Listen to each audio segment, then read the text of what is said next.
There is a book called The 33 Strategies of War by Robert Greene. It describes the horrific and brutal way wars are fought and won. The lesson from that book I learned is that generals and great warriors demonstrate prudence, agility, calm, and keen understanding of conducting their armies in the battlefield so that they can defeat their enemies. Similarly, in the peace movement, we need to organize ourselves on a massive scale and apply for our resourcefulness, acumen, patience, dialogue, diplomacy for making successful peacekeeping operations. Otherwise, peacekeeping will always remain a dream and a distant reality. The message is simple: to spread peace and non-violence by our actions in our city, country, international level. And remember, the non-violent actions can change things dramatically, as it once did for Gandhi in India and Dr. Martin Luther King in America. The sheer ability of non-violent ideas and ethics can help powerless people gain a lot of power to change the things around for better in a non-violent way. Because masses want power. People can bring change not through violence, not through money, but strength of their ideas, personality, ethical and moral stance. We should begin to take the burden of change upon ourselves in a non-violent way to change society. Let me conclude by saying that we have just drawn down the curtain on the bloodiest century in human history. We cannot repeat the same mistakes by bombing and killing our way to security. Let us make the 21st century less violent than the one before.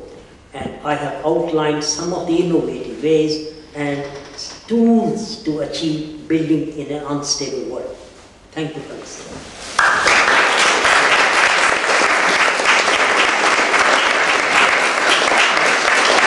Thank you, Vijay. May I abuse the chair and ask the first question? Because it's something that has been troubling for some time. You were talking about the necessity of talking to potential enemies. I once asked a senior politician in Israel, why will the Israeli government not talk to Hamas unless they first recognize Israel's right to exist? And he replied, how can you have talks with someone who say that they won't settle for anything less than your total extinction? And what's the answer to that? The answer to that is that we have to bring around Hamas, Hezbollah and other groups into the, instead of marginalizing them, what we have done at the moment, and Palestinians in general, we have to bring them part of the whole equation of Middle East process. For example, now, against America and other countries, UK and everyone, all the international community in the peace movement wishes and wants Israel not to build settlements. But against the wishes of the international community, they are building settlements. So, if they are building settlements, they are showing to Hamas and Hezbollah and Palestinians that we don't want you.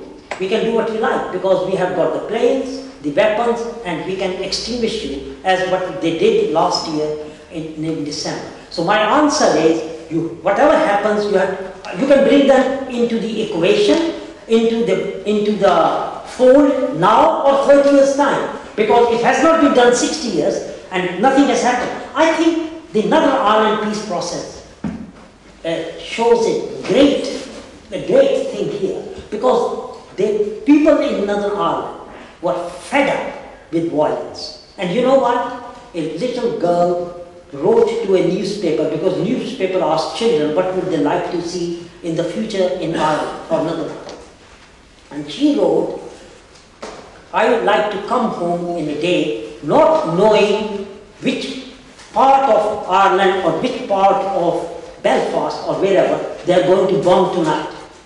And that is what I am talking about, that people in Middle East themselves have to realize that violence and bombing each other, and with even suicide bombs or Israelis hurting them or making settlements is not the answer. Today or 30 years from now, each one of the party has to sit down together and thrash out an agreement in which all these people, Hezbollahs, Hamas, Israelis, all these Christians, everybody can live together, and that's the only answer. There is no other short answers, there is no military answers, first of all. So that is my answer. Thank you, Vijay. Yes. I understand very well what Vijay said, but to me, the fact that there are non-stop conflicts between Israel and Palestine, it is precisely because they talk, because I'm very much involved in both countries, and the same way as Arafat died a multi-millionaire because he was paid by Israel and by the United States to make sure that he will never allow the conflict to be resolved. The same, the Hamas leaders are now becoming very rich. It's all an agreement, and they are all corrupt. There is nothing, the weapons are manufactured in order to be sold. And if you stop using them, then you cannot buy new weapons. There is no way you can stop the conflict while you are promoting the weapon business. These weapons are passed by ambulances from Israel to Palestine, by Jewish ambulances, Israeli ambulances. They pass to the other country to make sure that they have enough weapons to fight.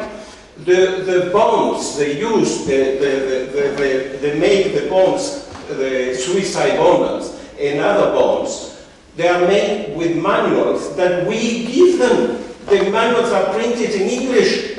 We print them in Britain and in America, and we give them to them to make bombs.